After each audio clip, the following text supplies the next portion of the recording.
to another week with she. She builds, she owns, she invests. She is me, she is you, she's all of us. So welcome to another webinar. And remember, she was brought to you by the Massive Capital. Facebook, please join us. I just put the link on the chat. Join us so you can ask questions to our celebrity invite today.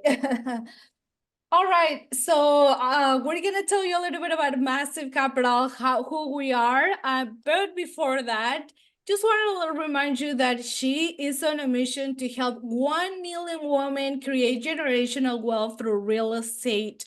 But not only that, we also want to foster personal, professional, and spiritual growth.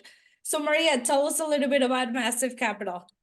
So Massive Capital is located, most of us are in Houston, but some of us, like me and my friend Candace and Brooke, we are not in Houston, but we invest in all areas around the United States. We have deals in Phoenix, Denver, Austin, and Georgia, and North Carolina. We've got deals all over, and it is our passion to help people invest in real estate. Now, not all of you might be here for real estate, but that's what we do when we're not. She's Shannon up every first and third Tuesday of every month. So that's what we are doing.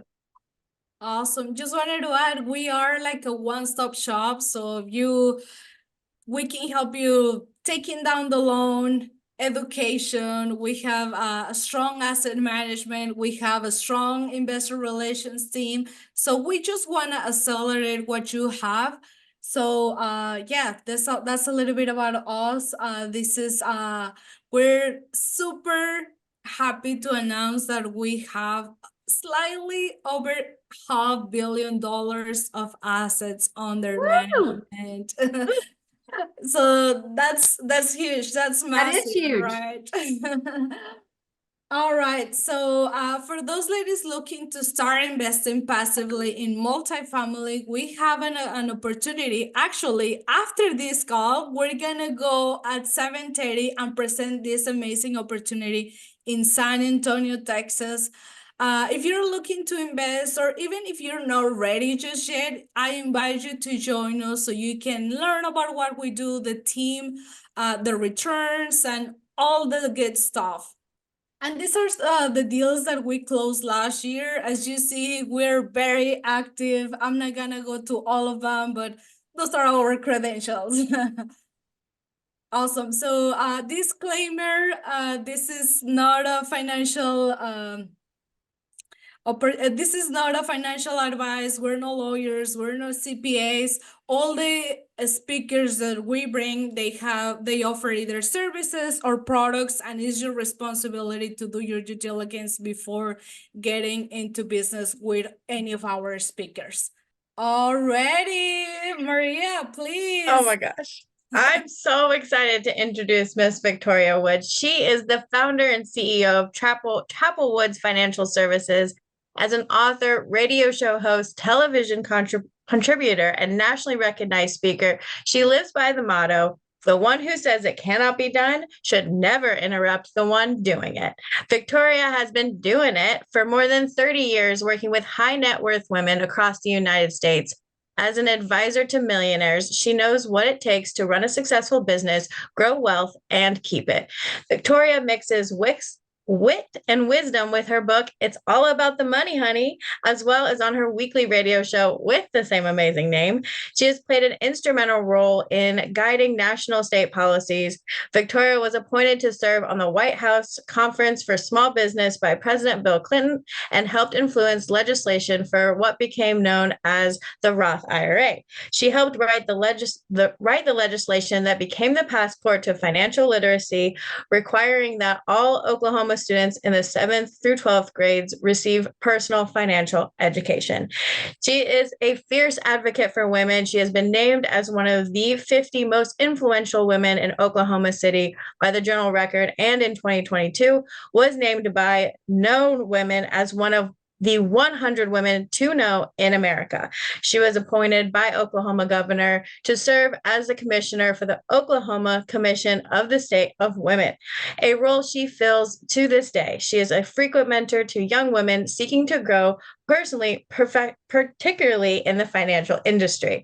Now, this goes without saying that we are so excited to end our series of protecting your assets with Miss Victoria Woods. Well, oh my goodness. Thank you so much, Maria. I get real excited reading that. I don't know if you figured that one out. I got excited listening to you read all that. And that's the abbreviated bio, right? I know. Yeah. But thank you so much. There's so many fun things that we have done over the years. And this is one of the things that I enjoy doing, is coming on and working with women across the country, being able to help inspire, motivate, educate, encourage. So I just want to thank you, ladies, because when we did our pre-prep for the podcast, y'all were so much fun. I've told everybody about y'all. And we did talk about Below Deck, just so you know, Maria. Oh my gosh. I know, it was all about you. Oh my gosh. Victoria is just the coolest woman ever. And I am just so excited for you all to get to learn from her today. Okay. Yes, we're super excited. Thank you so much, Victoria. So for just a quick note, I met Victoria in GrowthCon last year. We both were sitting on diamonds. So that's why you pay, that's what you get, what you paid for. These are the connections that we make on those expensive seats, but I'm super grateful and I'm glad I did it. Look at it. It's already paid off. Absolutely. That was fun.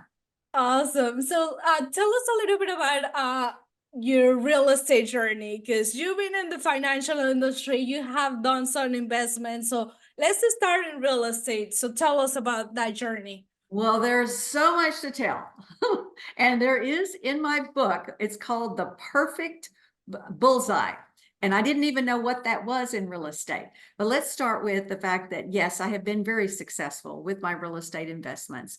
I've owned individual residences. I felt like I was doing the Monopoly game. I bought 4 condo units right next to each other and remodeled them, really for women, close to the university. And because being from a single mom, I knew that, it's by the university. If you get a divorce, you lose a spouse, you're a single mom, you want to go back to school. Maybe you've been a stay-at-home mom. You want to go back to school. The university was really close. And I just envisioned this. So when I remodeled them, what I did is I made sure that I was keeping women and their children in mind when I did that. So that was very successful. Now, what I did, which was really smart, ladies, is that one day I was driving by and I looked over and I said, those need a little TLC over there. So I called my broker and said, listen, if you ever hear of these coming available, I would be interested, because they just aren't being taken care of. And I'd love to see inside them. So there's 4 buildings right next to each other, kind of like on Boardwalk. I always wanted Monopoly, just so you know. And so it wasn't literally like a week. And the broker calls me and goes, you are not going to believe this. The guy that I called was in a private meeting. And he said, this hasn't even gone on the market yet. It's just this guy. He inherited him from his grandfather, I think. And he's just a young guy. He doesn't care. He's just like, duct taping things together. He's just taking the rent and going on his way. So I said, well, yes, I'd be interested. And they said, he wants to sell only 2 of the buildings. I said, okay, I'm interested in 2 of the buildings. So I buy the first building. Y'all are going to love this. I bought the first building and I bought the second building, and I walked right from one closing into the next closing and sold the one building to a gentleman that I knew that wanted to get in the real estate business. So I sold it to him, made my money. And I also, of course, did what? First right refusal. If it doesn't work for him, if he's ever, I get first right of refusal. So what happens? I remodel mine. I give him my same painters and everything, that all my connections. He went out on this one little building with 4 condos, and this guy goes out and he hires, because he can't lease his for the same amount. Now I increased mine by $150 a month for all 4 of them, because new carpet, new paint, new washer and dryer for these women. I mean, I visualized if I was going to live there, what would I want for myself and my children, right? And I didn't do it extravagant. It was just everything needed to be new, new paint, clean, new carpet. So he after about 2 years, he just was losing money left and right. I mean, he goes out and hires Century 21 or something to lease 4 units. I was like, geez. So he calls me up and says, well, I'm going to put this up for sale. And I was like, of course, I'm going to buy it. And I didn't tell him that, but I said, well, let me think about it. What's the market value and all this? Well, I'd already leased all mine. So I went ahead and bought his. As soon as I buy his, the guy that owned the other 2 decides he wants to sell his. So now, monopoly, I have them all. And you know how valuable that is when you have all 4 buildings, right? But let's just have 1. Yeah, it's okay. You got 2, looking good. You've got 4, home run. So, and then I really loved having them. And I had, but what I do is that's different, ladies, that is kind of unheard of. When I want to finance something, back then I sent faxes out and told, the guys that I want to buy something. And when I bought this, when I bought these, and they said, well, Victoria, that's not the way it's done. I love it when the men tell me how things aren't supposed to be done. Well, we don't do it that way. You need to come in, you need to bring this, you need to do that. And I was like, yeah, well, that's not what I'm going to do. This is what I'd like to do. I'm going to buy these. I'm going to buy these 2, and I'm going to sell 1. And this is how we're going to do it. And sure enough, this one guy goes, geez, Louise, Victoria. But I got somebody that was really hungry. That was the smart thing I did. I always find somebody that's hungry, that's maybe brand new, wants to make a name for themselves. So there is strategy behind everything you should do. You should really think about it. So I buy those, do really well with them. And then I end up selling them. I wanted them off my books because I had bought a bank building. And so this bank building that I bought was really pretty cool. Thought I would be there forever. I was gonna have my home office there. It's on a main street here. It has a beautiful sign. I remodeled it. It was so pretty. But when I did buy that building, oh, that was a whole nother thing. I worked with a woman that every man in town wanted to buy the building after they found out that I wanted it. Go figure. Now, what they didn't do, just like this guy can't lease 4 units, what they didn't do, the men, they went off on holiday. Now, this building had been sitting there, and I was eyeing it. And it's a long story about the bombing here in Oklahoma City. I had already had a deal cut. I was building a building across the street from where I am now. And when the guys in the bombing called, though, and said, we want to move back to Edmond. We don't want to be downtown. And FEMA, just so you know, FEMA will only match dollar for dollar if you do the same square footage. Well, they didn't want that. They said, we want to downsize, but so they only had 2 pad sites. One was mine.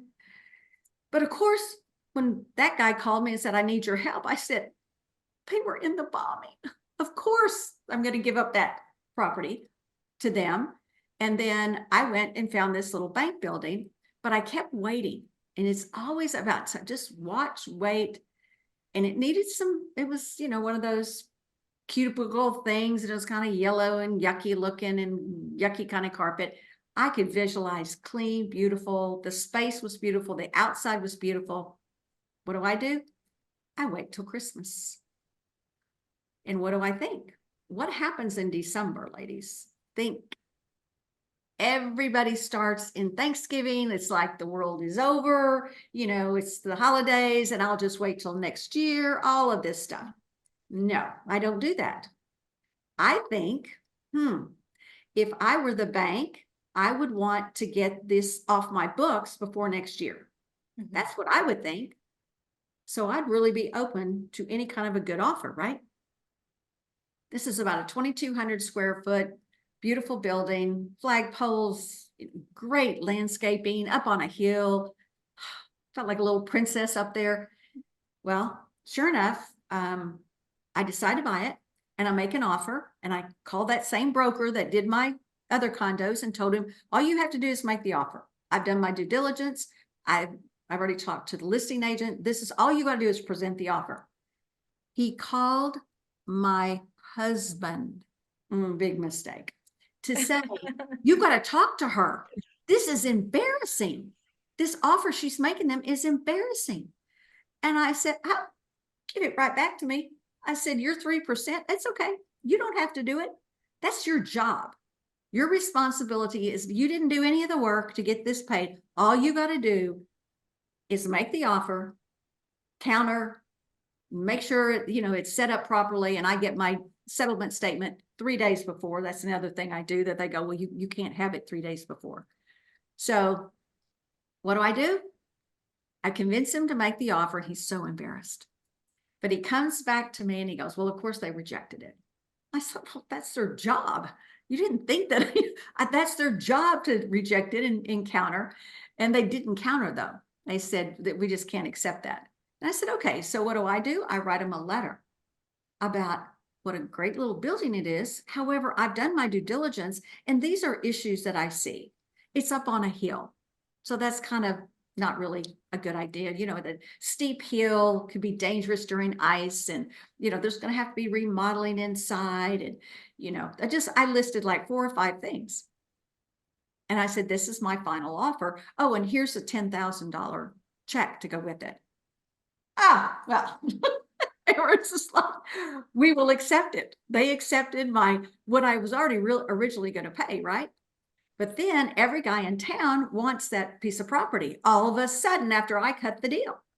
So not supposed to do this, but the listing agent, who's amazing and a female, calls me up, and I don't know her, except we got to know each other. And she said, look, you're going to think this is a sales pitch, but let me tell you, this is not. There are men that have lined up and said, we will pay cash. If she does not close, you know, she postpones anything, she delays anything. So you know what they do? I'm using 3 other properties as my equity, right? Of course you do. I don't use my cash. I'm using equity. I've got lots of equity. I got 3 houses clear. They came back, the bank, and said that I was going to have to get flood insurance. I was like, I didn't have to have flood insurance for 5 years on that property. And now all of a sudden, who's on the board that's going to do this approval? Yes. I found out that one of the gentlemen that wanted to buy it, of course, where is he? He sits on this approval board. Now, girls, this is what you do. What you learn is you don't call anybody out till later. You hold that back here. I call it holding it back here. You have information. Information is power, and you hold it back here until you need it. So you wait, you do the due diligence, get the deal done, whatever it takes. And then I get to the closing table. I get the insurance. They said it's not possible to get flood insurance. It takes 6-9 months. It was ridiculous. Well, they don't know me, and I got it done in the 4 weeks that we had. Get the deal. Then I sit down at the closing, and I want the settlement statement. I make them give it to me 3 days in advance. Now they're going to tell you that's not possible, and that's not the way it works, Victoria. And I go, yeah, well, then I can't come to closing. So I need it 3 days before, because I know I'm not going to get it 3 days before, because I'm going to start calling 3 days before and I'm not going to get it. As long as I get it the day before or 2 days before, so I can look at it all. And I go, what is that $1,700 for? You start calling. I question everything. I go, that looks really odd. Oh, well, Miss Woods, we can reduce that to $500 for you. Thank you. That's reasonable. What is this $350 for? Oh, well, that's the seller's attorney. I said, well, that seller's attorney is banned from my office. So no, if they want to pay him $350, put it on their side. So you always look at that settlement statement and find something. If it's $500, it's worth a phone call for $500. 1,200, 500, it's worth a phone call. I love that you say that. And I also love, like, the thing that popped in my mind when you said that the broker called your husband before he called you is in Pretty Woman. And it's like, big mistake. Oh yeah. Huge. Huge. That's just like the thing that just popped into my head. But let's go back to the 4 properties that you were talking about that you bought and then you sold them. Once we sell our assets and we start to get that money, honey, Yes. tagline for you there. What is your advice or the formula that you give to your millionaires that you work with? Like, what do you tell them to do once they sell these properties and start making that money? Maria, I cannot tell you what a great question that is, because people don't think about it. They don't think about it. And I always have my clients, I have 3x5 cards. And when my clients want to buy, even like when BP, had the oil spill and everybody Exxon, and they want to, sell, they want to buy. I was like, look, you're going to write this down. What are you willing to pay for that stock? Because it's plummeting, because you're taking a risk. And what kind of return would you be happy with? So it needs to go up, and you have to write it down, because what happens is greed sets in. So when you go to sell a property, you've accepted the offer. We don't want you to have, the seller's remorse going on. You have to have a plan for that money, and then you don't. It's like, okay, I've got something to look forward to. So you either have to do an exchange. So are we going to take the money? You have to decide that before you do the deal. Am I going to take that money and reinvest it? And you need to have something already in the works. And then if you don't, and I've done that myself, like this beautiful, well, you can't see this beautiful building I'm in, but it's really big. It's on 3.5 acres, and it's beautiful. It's in a park. It looks like the Bellagio Hotel, granite everywhere. It's gorgeous. And when I did my exchange, I asked the question, because an exchange is, and especially a build, is a big deal.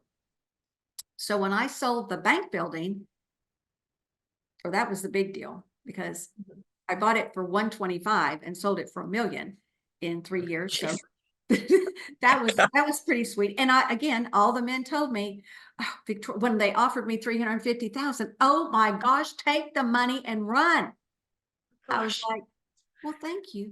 I appreciate your concern for me. People thought I was crazy, because when I kept getting these offers to sell it, I got tired of it. I was like, I'm trying to run my little company here. I'm growing my investment firm, and y'all are distracting me. So I just put a big old sign out there in the front of my property, a 5x8 that says for sale, because it was going to have to be sold, because they were building a Lowe's and a Target around it. But I was going to have to do something, but I put up a big sign, and it says, 1.8 million. And I got so scared. I didn't, while my husband was out of town, but I wrote down 125,000, 1.8 million. Slid that one in there. Yeah. But I called him up and I said, have you done the sign yet? And they said, well, yes, Miss Woods. And I go, oh my God, like, I put 1.8 million. Can you make it a 3? Can we just make it a 3? So they did. They took a X-Acto knife thing and peeled it off and made a 3 out of it. So it wasn't so embarrassing. And even that, everybody in town is calling me. People are just like, you need to call Victoria, because people don't think she's crazy, because everybody in town knew what I bought it for, because everybody wanted it.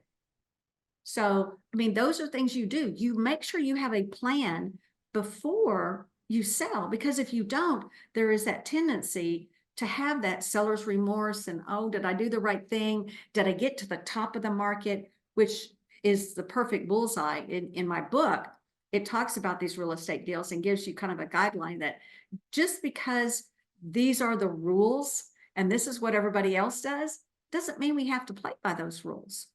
And, you're paying somebody to make an offer. Don't be embarrassed. Like, okay, I promise you, there's 50 other people line up and make this offer that you didn't know work for.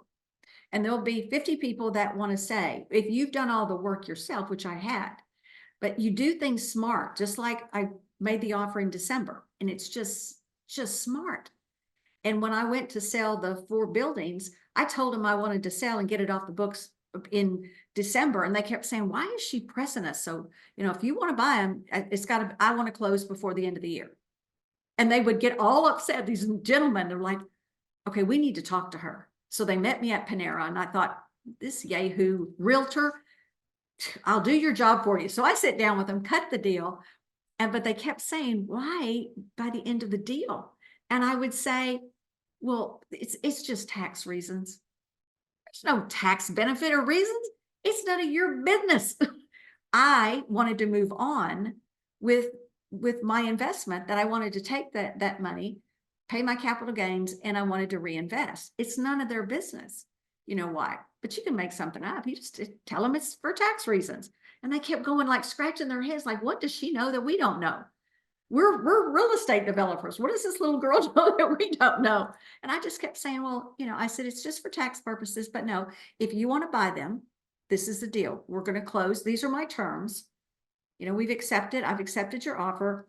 I accepted the cash. I accepted the closing company. I accepted everything. I want it done before the end of the year. And it was just a personal thing, but I made it sound like it was really financial. And it really was, because I wanted to reinvest. So having something you already want to reinvest in, like when I sold the bank building, I had to decide, did I want to do a build, or did I want to buy a building, remodel it? You have to do something. And I did the exchange, but I did the exchange with the build. Now that's a lot of pressure. So then you have to decide, ladies, this is really important. Is the juice worth the squeeze?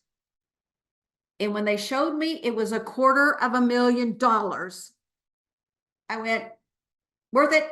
Just tell me what I have to do. Who do I have to call? And we had no experts here at the time.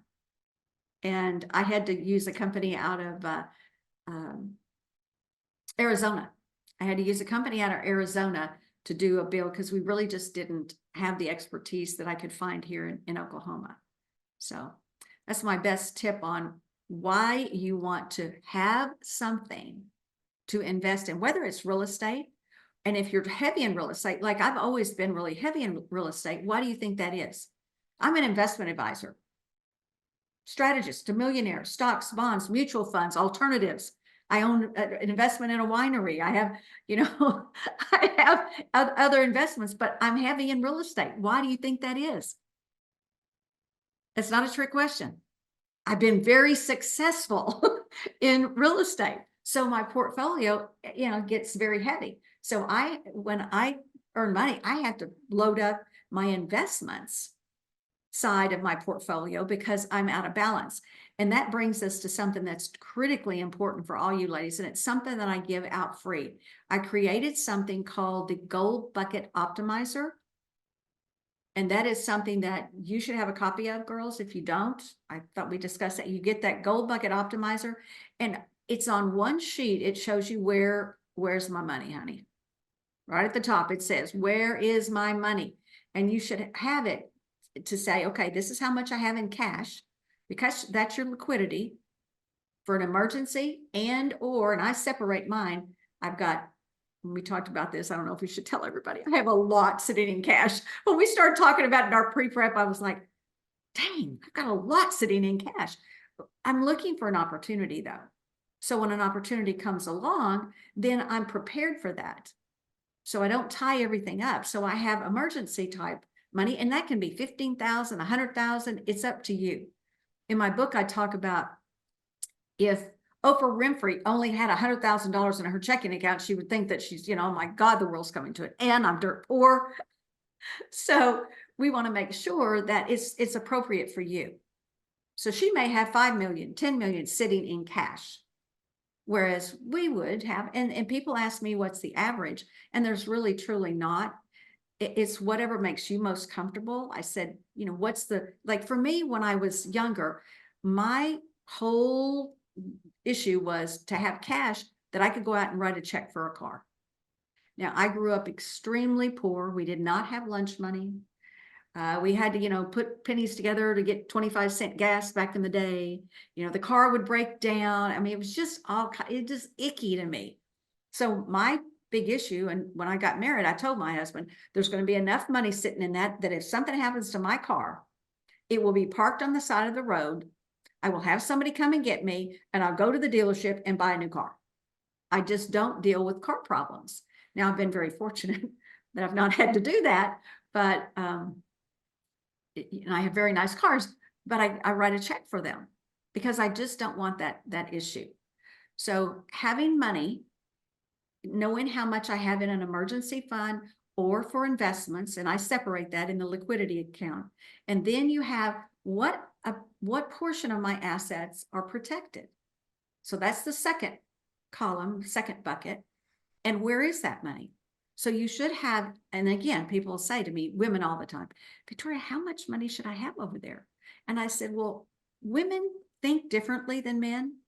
Men think in dollars, women think in percentages. So what I say is that put your money where it is in those columns. Then you've got the protection, then you've got your stocks, bonds, mutual funds, then you've got your alternative investments, which I consider most of my clients have real estate. So we've got real estate flowing in as income, and we have oil royalties over here. So that's the last column. And then at the bottom, you just add it all up and divide it out. It's what percent? I have 6% in cash. I have 25% in guarantee of principal of my money. And that's a good diversification. And then I've got another 35, 40% here. Then I've got 10, whatever's comfortable for you, but know what it is. That's the key. Write it down and know where your money is. And it does it, and it's so simple. Now, everything behind that is you have your reports and all of, how much stocks, bonds, mutual funds, your returns, all that. When millionaire clients call this office and we have meetings with them, nobody asks for their statements, their investment statements. You know what they ask for?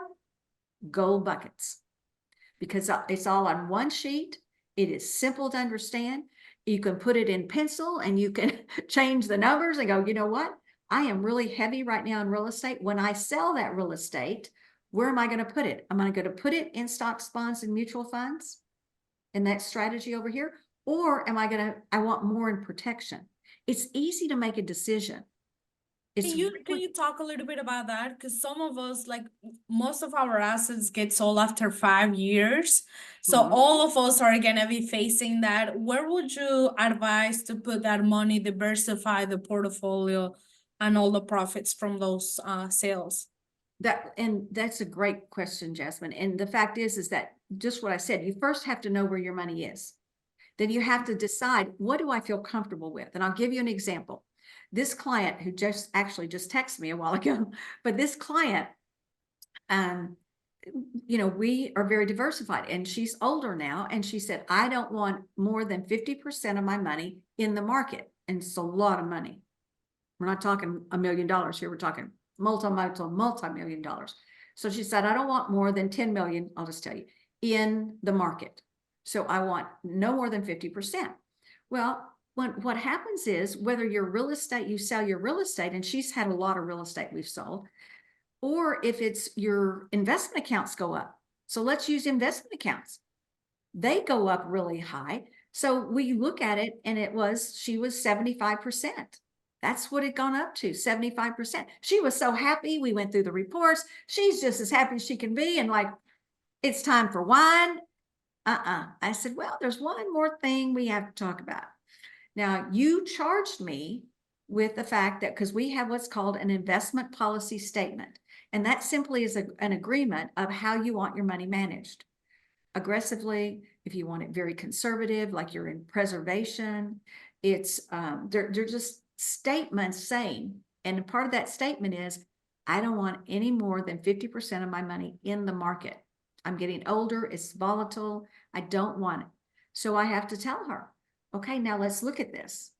We're 75%.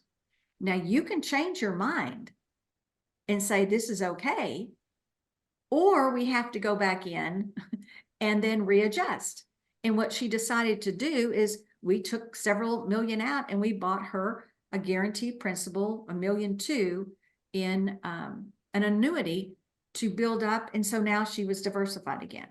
So we would have, she wasn't quite, we didn't get her down to 50%, but it was close enough because the market was doing so well. So that's how you manage it, Jasmine. You look at where your money is, and then you decide, what do I feel comfortable with? And I tell women all the time, don't worry about everyone else. It doesn't matter. Like, I have a client, she's just so stressed about paying her house off. This girl earned $500,000 a year, and she could write a check. but she didn't want to. She wanted to hold on to that money. And so I said, well, why don't we just make sure that in your liquid account, your cash account, why don't we just make sure we have enough money that any day, we write a check and pay off that house. That way, you're going to feel comfortable that you know you can do it if you really want to. If that's the most important thing to you, not a problem. Then that satisfied her husband, who did not want to pay off the house. He wanted it there in case of a, Victoria comes across an investment opportunity that he would be interested in. So everybody's an individual, and there's no cookie cutter answer, except the cookie cutter is fill out the form. Be smart enough to know where your money is. And you're going to look at this. And what I find with real estate professionals is they're so heavy in real estate. And it's a mistake. I have watched again and again and again, because the real estate market goes up and goes down. Now, I have benefited greatly, because when we had that RTC thing where, everybody had to sell their properties. There were little houses that were $90,000, 1,300 square foot houses. 25 years ago, I bought them for $11,000. $11,000 and kept them, and leased them for, I bought 3 of them and leased them for years. And I wish I'd have bought more, but I refused to go borrow money at the time, because I was building a business. I wanted to write a check and pay cash. So there was 26 of them, and I got the last one for the best price, and it was the best quality. And I think I paid $11,000 for that last one. And it was, but you got $90,000. And then I leased them for 15 years. And then a young man called me one day and said, I'm building my real estate portfolio, and I saw your neighbor on Belmont Street, your tenant is moving out. That is such a darling house. And I have 3 houses in the neighborhood. And I'm like, okay. And he said, I know this is Friday afternoon and you don't have them listed. I just want you to think about it over the weekend. I'm like, okay. I ended up selling them to him. It was like, I had no intention of selling.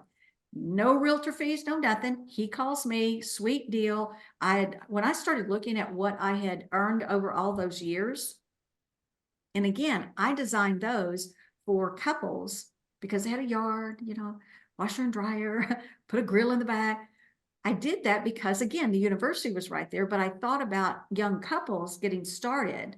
This is a great starter house for them while they're going to university. And we had tenants in there, 5-6 years at a time.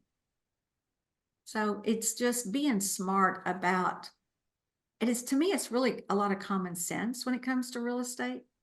It's really you would think, and I'm glad you talked about diversifying. And because most of us are in real estate, I'm going to share you can diversify within real estate. So you've got storage, you've got triple net, you've got single family, you've got multifamily. So I know you like to diversify in other places. I'm just going to, talk about real estate. And you're right. You're absolutely correct. And that's going to go back that way. Well, when clients ask me, say, Victoria, I want to invest in real estate, which sector, what do I do? And it's not, they all think residential. And I go, whoa, I know. Wait a second. Those are headaches. I know. I think that all the time. Now, you are a different type of financial advisor where you actually think about your customers. I feel like the people that I've worked with before, they don't really have my thought or my ideas in their head. So what are the steps to finding the best financial advisor or finding the best team of financial advisors? Like, what can we be doing to find someone who is as amazing as you?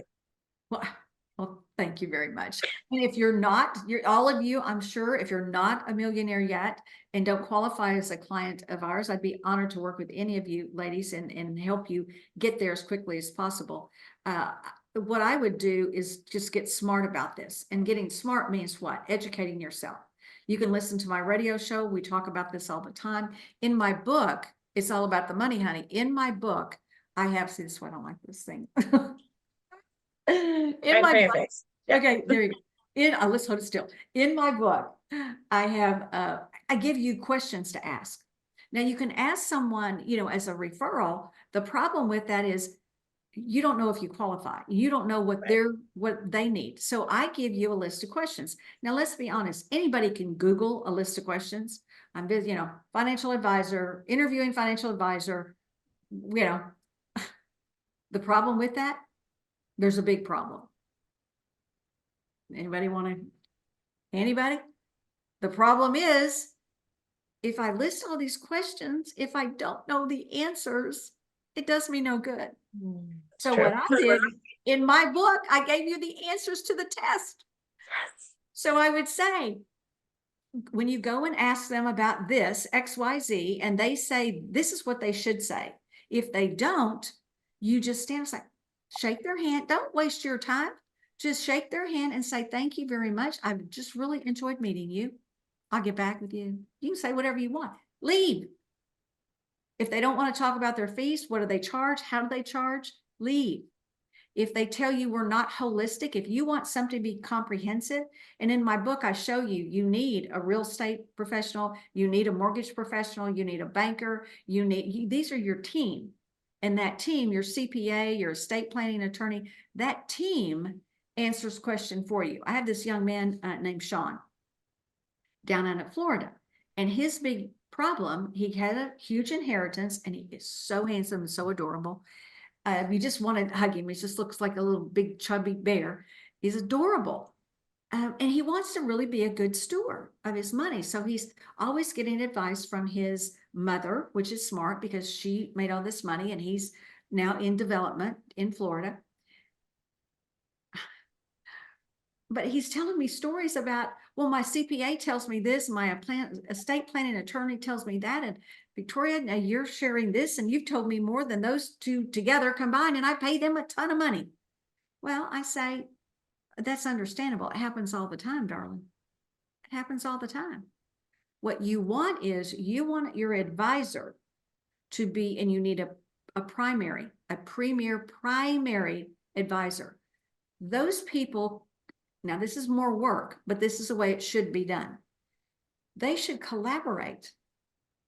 When you're getting ready to buy or sell something, they should collaborate and talk to you about how it affects your estate plan, how it affects your taxes, how, what is this going to look like, and what is your purpose? First, you talk about, this is the purpose.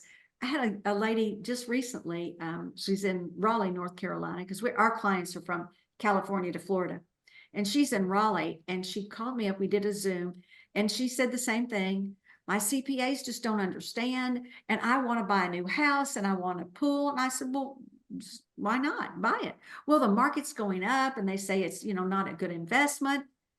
I said, what has that got to do with your grandbaby? She's got a grandbaby. I said, every grandmother wants a pool for the grandbaby. So I said, of course you got that. We're going to get the house. Let me talk to them for you. She's all, Victoria, please. Because that's what I said, what we should be doing, because it's not just about money all the time. It is, but there's other factors. What's important to her is she wants a new house with a pool. Don't tell that woman she works her honey off. Don't you be telling her she can't have a house with a pool for her grandbaby. I'm like, absolutely, we're going to get you the house. Can I come out and help you shop? Just send me some pictures. Oh, yeah. I'm going down to Florida next week to see one of my clients who remodeled a house here, sold a lake house in Texas. And this is the craziest thing. She bought like 75 acres. And on this acres, now she's living this house down in Texas, 11,000 square foot mansion, stunningly gorgeous. I mean, and she's very artsy fartsy, so this house is decorated to the nines, and the view, she's got the best view of the lake on a point. And I mean, it's stunning. She's living in a trailer, and there's plywood for floors because she's building. She took this, what's called the honey house. The previous owners sold honey, and they had bees, and they sold honey, and it's a concrete building. She has got a vision like you can't believe. And it's being finished right now. So I went down and saw it when it was just raw, and she showed me all her drawings and her ideas, and I can visualize, but boy, this was something. You had to really visualize. And she's so excited. And she said, you've got to come down and see this house. And so I'm going down next week. to videotape again. I have videotapes of it on Instagram of me and her walking through in galoshes, you know, through this house because it was dust everywhere and it was dirt. They had gutted out the garage kind of thing. We had to get a ladder to get up on those. It was crazy. But so, you know, and it's about her emotion. We didn't talk to her about how much money she was spending on that. It's a ridiculous amount of money. It's ridiculous. But guess what? It makes her happy. She is artistic. It makes her happy. To me, that's a good investment. Right. A Because good that's the whole investment. thing. That's the whole reason why we do all these things, to be able to do the things that we want to do. And we don't have to say, oh, I can't afford the pool house for my grandkids. You can buy whatever you want. So it's not, just like you say, it's not the money, it's the things that you can do for the ones that you love. So thank you so much for sharing that. The chat is blowing up. There's so many questions going on. So we're gonna start for let me share my screen really quick. We're gonna start with the Q&A in a few seconds. Ladies, start raising your hand. Before that, I'm gonna share with you guys, we have several upcoming events. I'm gonna be speaking at an event in Idaho, March 7 to 10. So we have a sheet code for 50% off. If anybody's interested, we would love to have a she suite where we all bond and come together. Let me know if anybody is interested in joining. Candace is hosting a she brunch in Detroit. Candace, tell us a little bit. Yeah, we're super excited. We're having our first in-person event in Metro Detroit. It's technically in Clawson, which is in the Oakland County region. And we've got a prefabbed options for the brunch. We're going to do networking and just get a really good group of together with Lori Ann from the previous Cover Your Assets series. She was the attorney, if you remember, who gave us all kinds of information about estate plans versus wills. So we're excited about that. Yeah, that's If gonna you're in be the area, nice. you better show up. Awesome. And then for next webinar, ladies, is we're gonna be celebrating Women's International Month. So be sure to be here. We have an amazing agenda for that day. And okay, let's go back to the questions. I know you guys have, oh, there's one more. Sorry, I missed one more. Sorry. We also have the book launch for Women in Real Estate. Maria, Yes. please. Yeah, I'd love to talk about this. So I was in book one along with Candace and Brooke is leading this as part of just how amazing she is with McGenna. And I know who's on this call too. So we've got book one, which is Real Women in Real Estate. Book two is launching on March 8th, which is actually National Women's Day.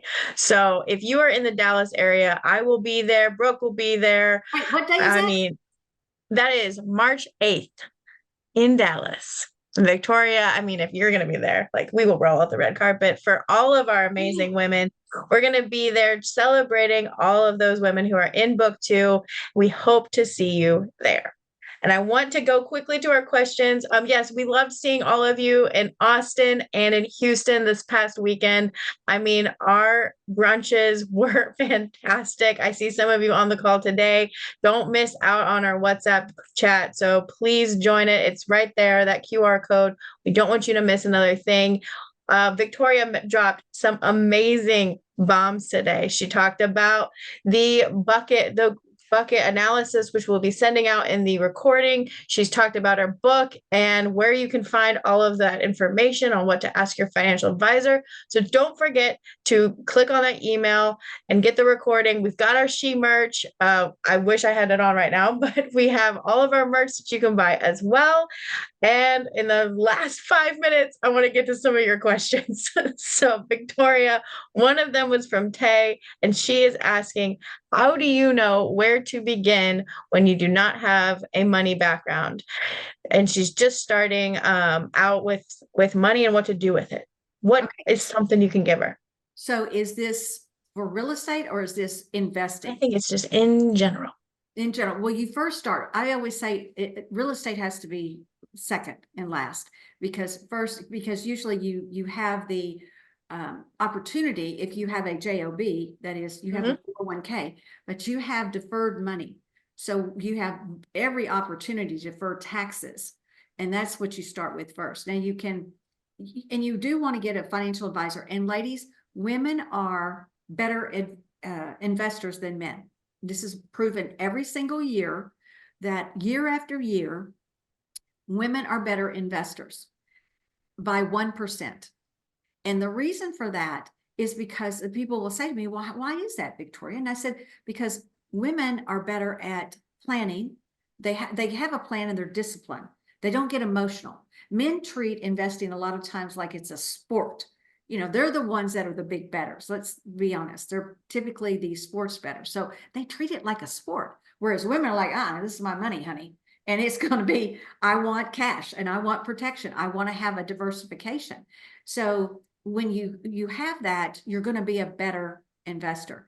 So find that advisor first that fits your needs. Now you can go on, if you haven't ever done anything, we set up clients' kids' accounts with anybody. I mean, Fidelity, it doesn't matter.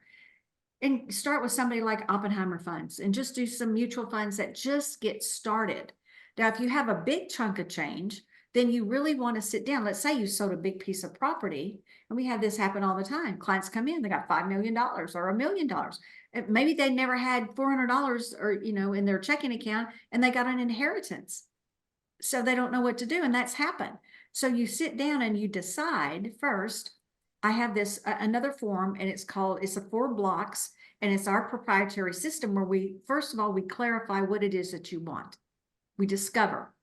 And when you discover, you clarify, okay, what's most important to me? Is it growth or is it protection? It's got to be one or the other. And I can actually give you both, but you got to decide. Then you go down, when you decide all the things you want, then because you're weeding out all the things you don't want. And then you go down to the next block, and the next block is, well, these are some of your options. And then you discuss the options. So again, it's like going shopping. You weed out all the stuff.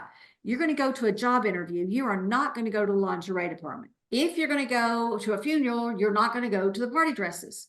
You weed out everything that isn't appropriate for what it is that you say you discover that it is that you want. And when that happens, it's easy to weed out everything and make good decisions. Then the process is you implement those decisions, and you don't do it. You just, the documents you sign off, you do what you execute it, but you have an onboarding specialist that sets up your accounts. But you don't stop there. The next box is you continuously monitor it. And the reason you do this is because life happens.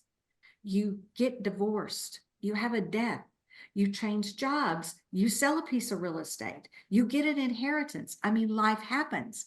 So that's why you're always monitoring and being sure. But what we call the baseline, after you discover what it is you want and how you want to invest your money and what you want it to do for you. Because I believe, first of all, we do not make money, ladies. We earn it. Printers make money. We earn it. With our services, our talents, our skills, we earn it.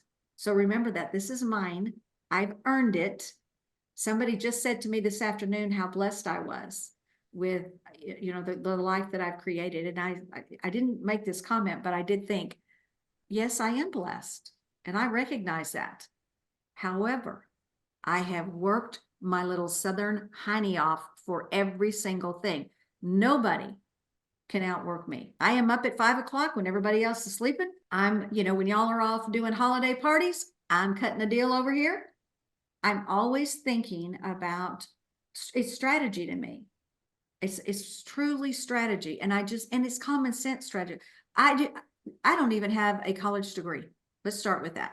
Well, I do. I've got an associate's in fashion merchandising, but not like you would think, oh my God, she's a financial diva. She'd have this, degree from Washington or from Harvard or some economic degree from something. No, I've been a student of learning my whole life.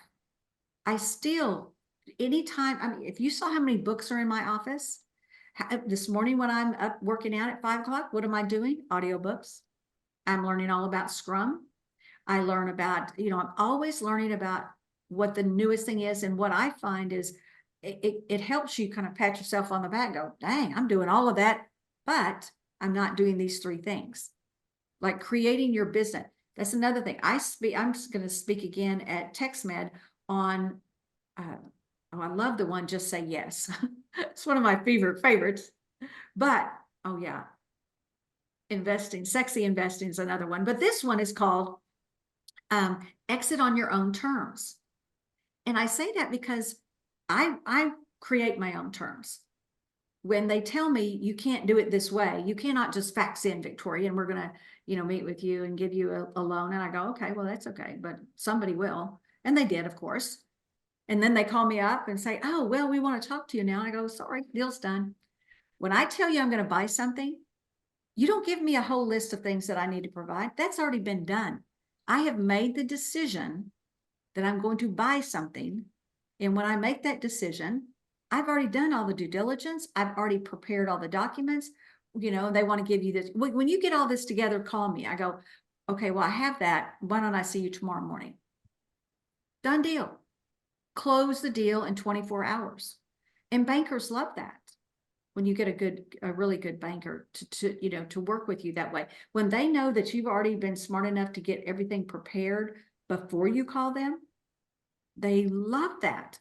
And I just think it's, again, common sense. That's something I think it just should be standard business practice. Why would you just, it's like men. When they do a development or something, they put up a big old sign. They're just fishing. I never understood that. I asked the economic developers, like, why? They put up a big sign, nothing ever happened. And he goes, oh, Victoria, they're just fishing. They think that if they put up a sign, people are going to clamor to want to be part of the development. And then if it doesn't happen, that the deal doesn't happen. And I go, that doesn't make sense to me. When I say I'm building this building, it's already done. Y'all just haven't seen it yet. And when I say we're going to develop the financial district, it's already done. Y'all just haven't seen it yet. It just hadn't been in the paper yet. I love that. Love that. Okay, we're gonna take one more question, and we want to be respectful of your time, Victoria. If you have time for more questions, but you let us know. I know you've been up since 5 in the morning. Me too. So I feel It's you. okay, darling. I still have this much wine left. Just saying. So Champagne left. there you go. Well, y'all didn't tell me. I mean, to me, it's happy hour.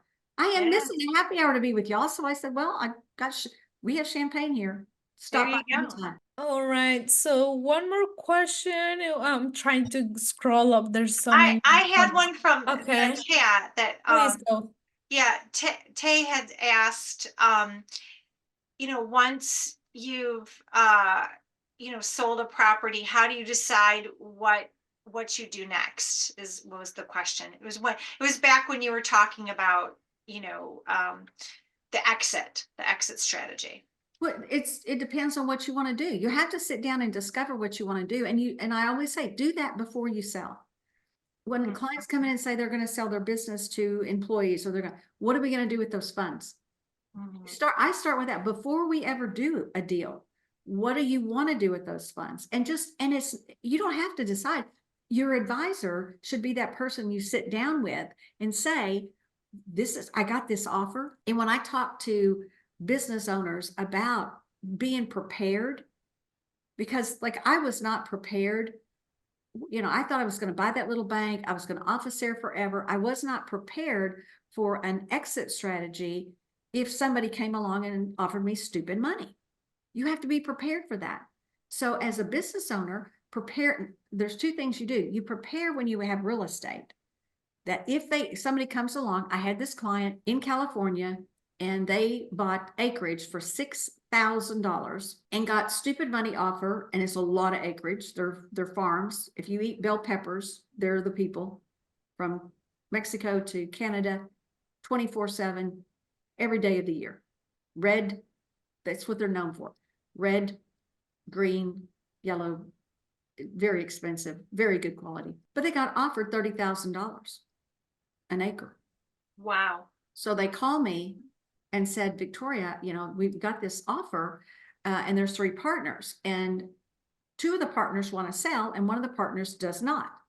And I said, well, I can tell you who the 2 partners are. The 2 older partners want to sell because they've seen the market go up and down. And so I simply asked the question, The question is a simple one, and is that, well, gentlemen, at your age, if the market crashes, goes down, because you know how quickly it goes up, it will go down just as quickly. So when that happens, are you willing to wait for that next cycle? Hmm. And I knew the answer, and I knew but they needed to hear somebody say that to them, because ladies, we are inside our, I had one of my water bottles, but we're inside our bottle. We cannot read our label. So if there's a label on this, we're inside here.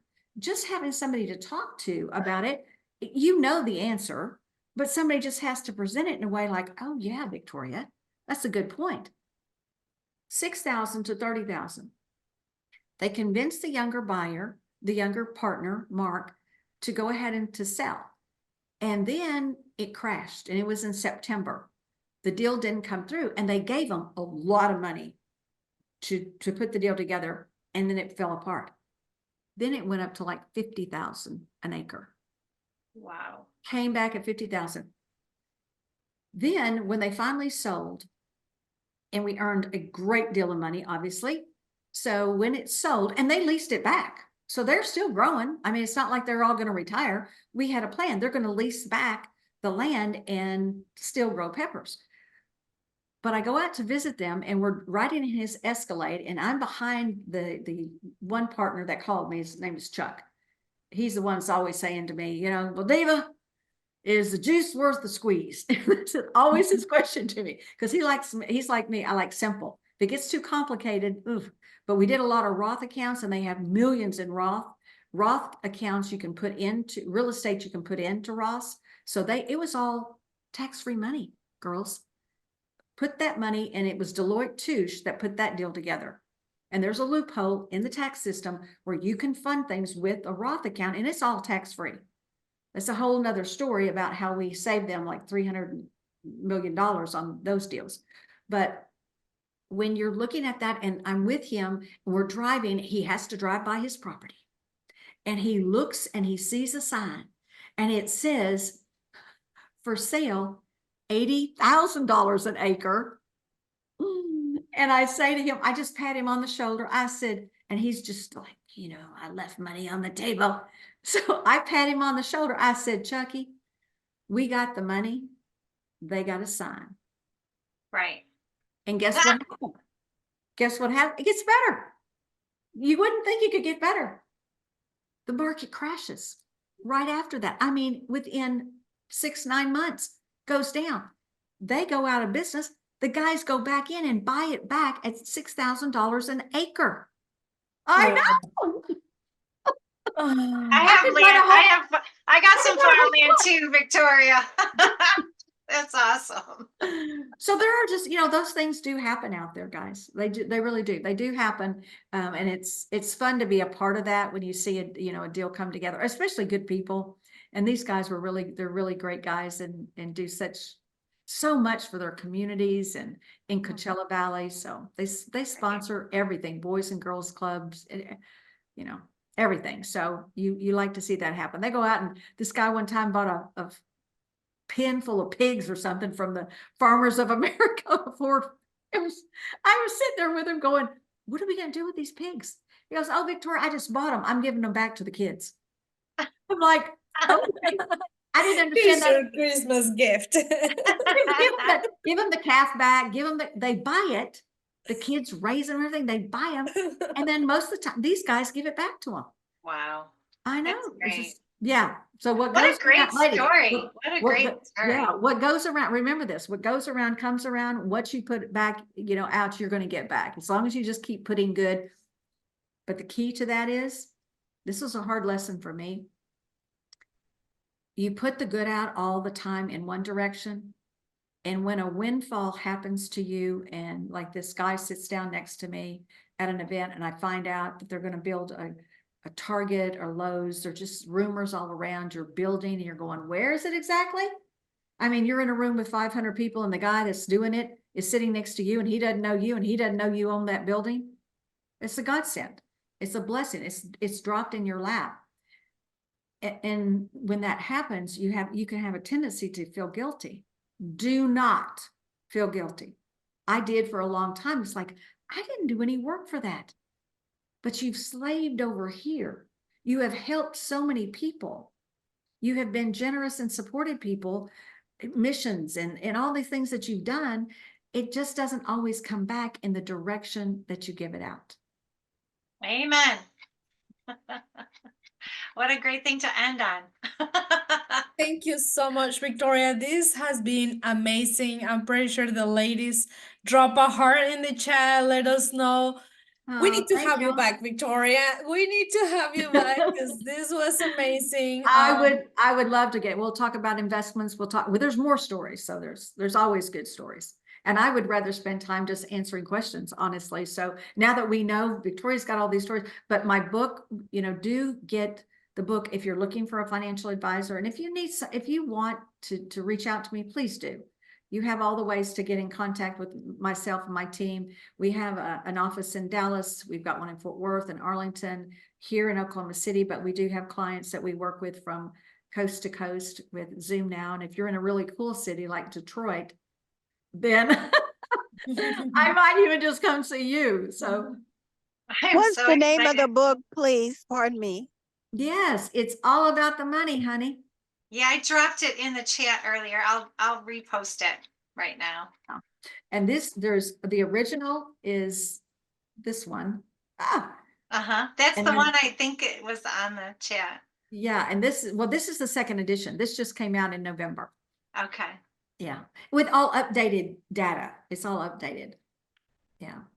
And Sharon Lecter, get this though, I never even think to say this. Sharon Lecter, who is the woman behind Rich Dad Poor Dad. We all know that. Yeah. We're trying to have her. Lucy's trying to, we're trying, do you know her? Honey, she wrote the forward in my book. We're trying to have her for the longest. Yes, let's send her our way. Miss Sharon Lecter. So when I went up and I'd ask her, and people was like, "You're just going to ask her to write the forward in your book? You just met her." I said, "Absolutely. If you do not ask, the answer is always no." Right. Simple. Yeah. The answer is always no. So always ask. Yes, but Sharon is, and if you can get her, she is amazing. She is. Do you have a connection? Maybe you just like Teresa, can you send an email introducing ourselves and see if she can do it? Because she have here about us, because Lucy is working. She's your mentor, right, Lucy? And she was trying to get her, but she's like, I don't know. It will be good. You do have to go through her assistant. I went up to her and she said, "Victoria, get with my assistant." And what you do that, I do that. Can you talk to Courtney? Can you just talk to Meg? And they just we kind of hope you'll forget. Yes. And you don't. And so I followed up with her. I went over and introduced myself. I said, "Sharon said to come and see you." Went right immediately and then connected, got her information. I can't remember her name right now. Tall, pretty woman. And then I just connected with her and then followed up and sent her just an overview of the book and some of the quotes in the back from the governor and from our 2-star general and, the founder of the $100 billion firm the board that I sit on. It's just like, dang, okay. And we just wrote, and you always want to do something for them. He's like, "Okay, here's some suggestions." And we showed some quotes. She took all of that and then she wrote her own. My publisher wanted to charge us like, I don't know, $5,000 to get her to do that. I said, "That's okay." She was like, "That's what we do, Victoria. We'll do that for you." And I said, "Well, thank you." And she said, "That'll be about $5,000. And I said, "Well, you know what? Thank you very much. But I think I'll just ask her myself. And if she doesn't, it's not a big deal." And I never think about promoting that, except I was being honored as the 100 women to know in America in 2022. And she's being honored. I am standing in the front row. I'm so excited to be in the same class as her. So yeah. And so I can do a shout out about her writing the forward in my book and all that. So that's great. And she's really, really done, but she's super busy. You get her way in advance. So we weren't pressing them, but we just kept following up, and we were able to get her. And when she sent it, I was actually kind of shocked. I don't know why, but I was kind of shocked. That's great. Yes, no, I totally understand because that's exactly how we got you. You know, I've been following up for the longest. I Yeah. had two of your business cards in my desk, and then when I had a meeting with your team, I'm like, this is great, but I really want to have Victoria as well for all our ladies. You know, Yeah. to me, yeah, thank you so much for your services, all the cool things that you do. But, you know, this is the whole purpose, bringing our network to these ladies so they can also get the value. It's about, you know, giving back. So Yeah, thank you so absolutely. much for being here with Thank us you. tonight. Thank you. Thank you. Thank you. Thank you. It's been so fun, girls. Thank you, Thank you, ladies. Victoria. Y'all are doing amazing. I'm just proud to be here. Thank you so much. Bye, ladies. We will see you. Bye. We'll be in touch.